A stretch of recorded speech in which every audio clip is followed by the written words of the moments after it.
Hi, Jonathan Perkins, PFR location lead and agronomist here at the Effingham farm.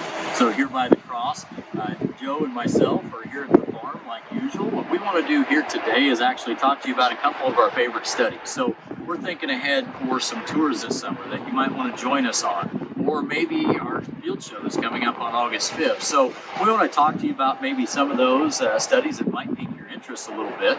And one of those is back behind me here today. So 2021 has been a year of challenges, right? I can tell you here at this farm, it definitely has been.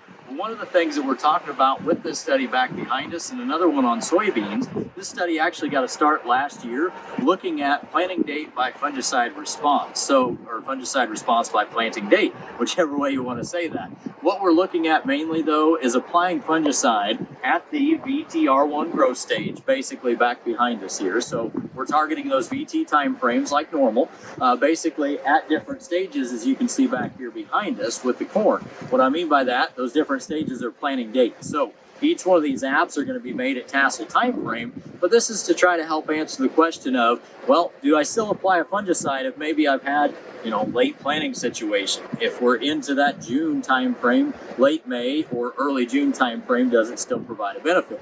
Now, this is to also help answer the question of, in agronomic theory, we see disease happen usually later, right? So does it help more on the earlier corn to apply a fungicide or the later planted corn to apply a fungicide? So last year, what we saw in the results, guess what? Later planted corn actually had the best response to fungicide. Why? Because we saw more disease pressure show up on that at critical stages of growth. Basically, when you think about corn that's earlier and further along at this point, there's not a whole lot of disease lesions on those leaves. We're already tasseling, hitting the silking stage right now, hitting into R1. So, on some plants. With that in mind, whenever we look at this, we actually see that it's fairly clean.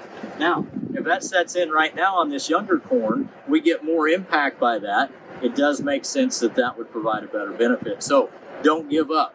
Persevere like what we're trying to do through 2021. You look at the soybean side of things, basically on that, planting dates with those last year actually showed the later ones did provide more return on investment than what we saw out of the fungicide apps earlier planted beans. So keep that in mind, some food for thought. These are a couple of our favorites out here this year, but just other studies on the farm.